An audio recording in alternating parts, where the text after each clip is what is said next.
Hey Blades fans, welcome back to Hertz Arena for another Florida Everblades pregame show. Will Henschel alongside Jake Maurice previewing the Friday, November 17th clash against the Atlanta Gladiators. Jake, Atlanta sitting at 8-1, the second best team in the South Division, and should be a heck of a test for the Everblades tonight. Yeah, this is, arguably the strongest team in the league right now with the way they're playing. They just suffered their first loss on Tuesday against Greenville, and it's never good to be the team that's following up a team's first loss of the year, especially with how good Atlanta was playing before that. So the Blades can expect a really strong test tonight. This is a team that's defensively sound, but also can score a lot of goals. They lead the South Division in goals for with 40 and goals against with just 19. They lead the entire ECHL in goals against per game right now.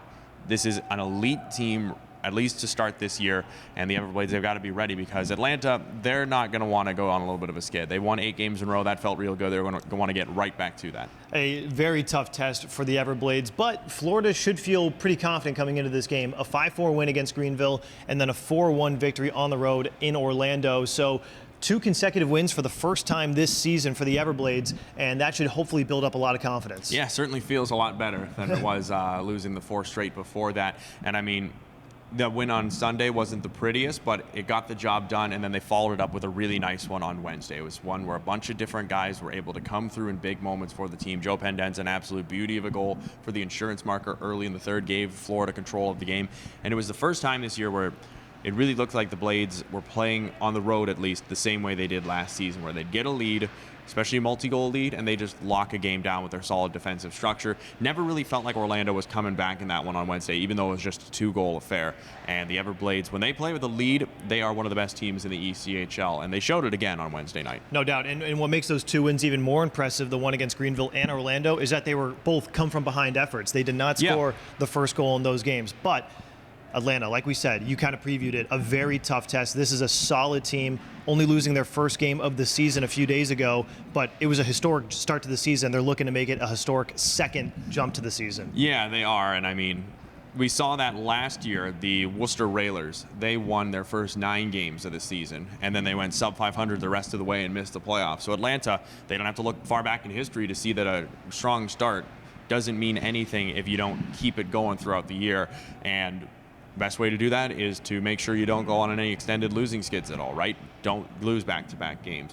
Make sure you're strong bouncing back from a loss, and that's what Atlanta's going to look to do tonight, particularly going to be leaning on the ECHL's best penalty kill. Yeah, damage mitigation is the name of the game tonight for Atlanta. Get off the losing track, and you just said it, that penalty kill has been lethal all season. The Everblades have struggled on the man advantage, but they've gotten a couple goals in the past couple of games, so now it's sort of, who's hotter, the penalty kill for Atlanta or the power play for the Everblades? Yeah, 2 power play goals on Sunday in the win. Certainly the best power play performance of the team of this year, for the Everblades.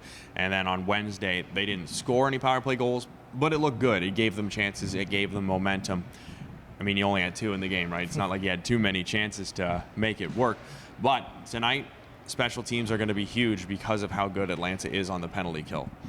Right now, the Everblades power play, although it's getting better, it's still not where it needs to be. So the other side of things is going to be very important. Discipline going to be huge for the Blades in this game. You got to make sure you don't give Atlanta many opportunities with a man advantage tonight. Jake, they often say the best penalty killer is the goaltender, and that is exactly what Cam Johnson did the other night in Orlando. An unbelievable performance. Only let in 1 really fluky goal. Wasn't even totally his fault. No, off a couple stood skates on his head. Yeah, 34 saves on 35 shots against. The only goal wasn't really even a shot. It was like a pass to the front that went off some skates and pinball between his legs before he could even see it.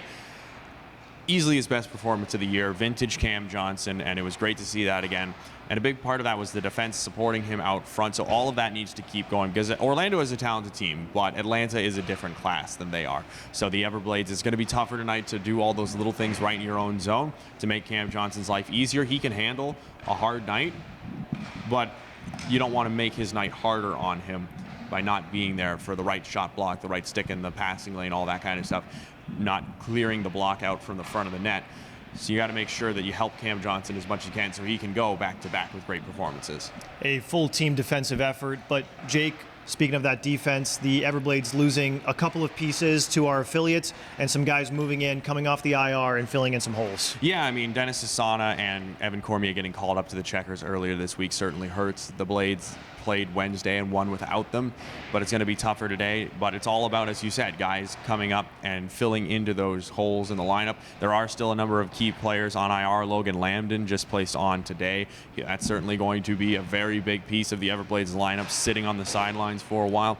But that's just the nature of hockey. It's a high contact sport. It's a sport where players get hurt quite a bit, banged up. Nobody reaches the end of a 72-game season feeling really well, really good with their body. So you've got to be ready for this. The Blades knew it was going to come at some point. It just came a little earlier than perhaps they'd hoped. And you got to have guys ready to go to fill the shoes of the guys in front of you. Otherwise, you're not going to be walking anywhere this year. No doubt. A great game on deck tonight between the Everblades and the Atlanta Gladiators. But, Jake, I think it's time to get into the Griffith Group of Downing Fry Realty 3 keys to the game. Well, I've touched on a number of them. First off is that defensive support for Cam. You can trust Cam Johnson coming off the win and the way he played in that win on Wednesday, that he's going to be able to come out and give you a strong performance. But it doesn't matter if the defense isn't covering up the passes to the back door, or if there's shots from the blue line that Cam can't see, because those are the kind of goals that are going to beat him potentially tonight. If you can get rid of those, then you're going to make your life much easier, because Cam will make sure that he's there to bail you out when there are mistakes. Discipline, as mentioned, key. Penalty kill for Atlanta with how good it is. It's going to be tough for the Blades to break through on the power play tonight. There's no sugarcoating around it. So on the other side of things, don't give Atlanta too many options on the power play, and you'll very much at least mitigate the effect special teams can have in this game. And then finally, you're back at Hertz Arena for the first time in a couple weeks. It's the last time you're going to play at Hertz Arena until the new month in December. So while you've got it, why not use the home crowd to try and will you on to a win? I mean, got Swampy's birthday tomorrow, big game tonight too against a really strong team. The Hertz Arena crowd always shows up, and you got to use it before you lose it for a couple weeks on the road. Yeah, it's going to be a tough couple of games on the road before that December 6th series rolls around, but we've got an unbelievable game teed up tonight. Florida against Atlanta. Puck drop tonight at 7:30 here at Hertz Arena. We'll see you there.